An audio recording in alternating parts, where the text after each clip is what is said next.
அஸ்ஸலாமு அலைக்கும் வரஹ்மத்துல்லாஹி வபரகாத்துஹு.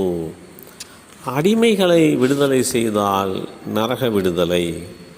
அல்லாஹுடைய தூதர் ஸல்லல்லாஹு அலைஹி வஸல்லம் அவர்கள் கூறினார்கள், ஒரு முஸ்லிமான அடிமையை எவர் விடுதலை செய்கிறாரோ, விடுதலை செய்யப்பட்ட அந்த முஸ்லிமின் ஒவ்வொரு உறுப்புக்கும் பகரமாக விடுதலை செய்தவருடைய ஓர் உறுப்பை நரகத்திலே இருந்து அல்லாஹ் விடுதலை செய்வான்.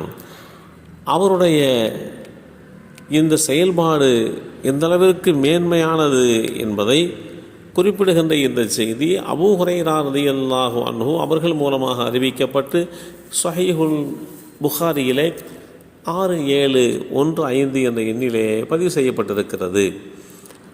அடிமைகள் உரிமை பெறுவதற்கும் மனிதர்கள் சுதந்திரமானவர்களாக மாற்றுவதற்கும் பல்வேறு திட்டங்களை இஸ்லாம் கொண்டு வந்தது.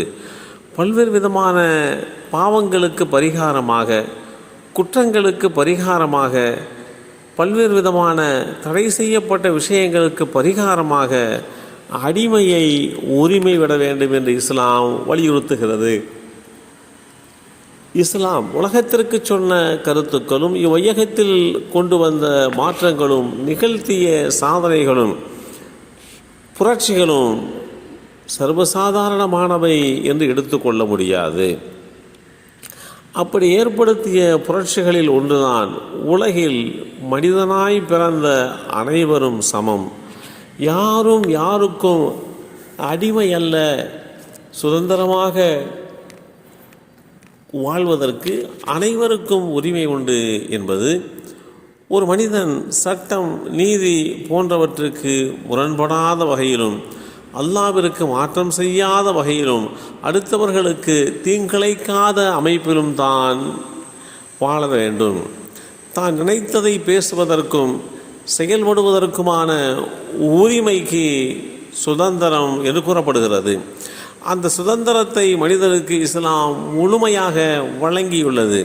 மனித இனம் மண்ணிலே மலர்ந்த போது வாழ்வியலின் அடிப்படையில் தேவைகள் பொதுநிலையில் இருந்ததால் அது பொதுவுடைமை சமூகம் என்று கூறப்பட்டது.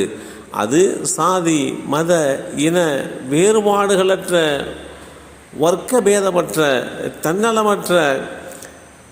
தன்னலம் தலை தூக்காத சமூக அமைப்பாக இருந்தது.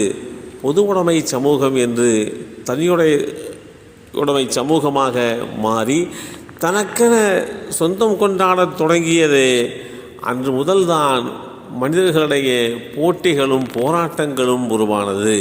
இதனால் ஒருவர் மற்றொருவர் மீது, ஒரு சமூகம் மற்றொரு சமூகத்தின் மீது, ஒரு மேம்பட்ட வகுப்பை சார்ந்தவர்கள் மற்ற வகுப்பை சார்ந்தவர்கள் மீது ஆதிக்கம் செலுத்தும் மனநிலையும் சூழலும் உருவானது.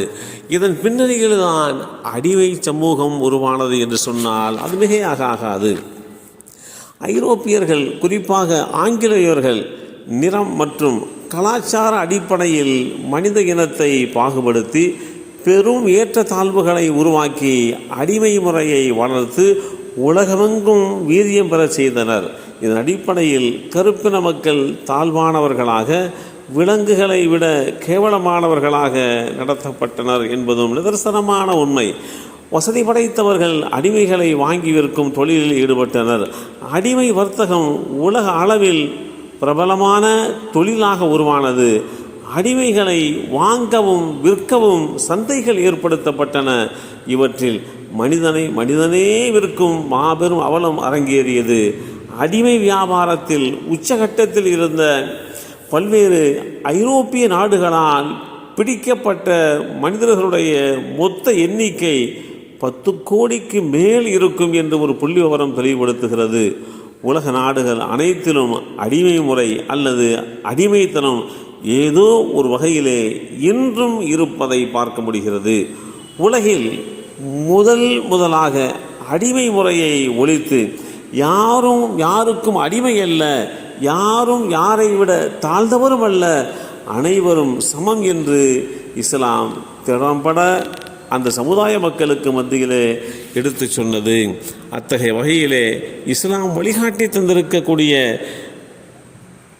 அடிப்படை அம்சங்களை பின்பற்றி சமாதானமான முறையிலே, சமத்துவமான முறையிலே அனைத்து சமுதாய மக்களும் ஒருவருக்கொருவர் ஒன்றுபட்டு வாழ்வதற்கு அல்லாஹ் அருள்வாளிப்பானாக.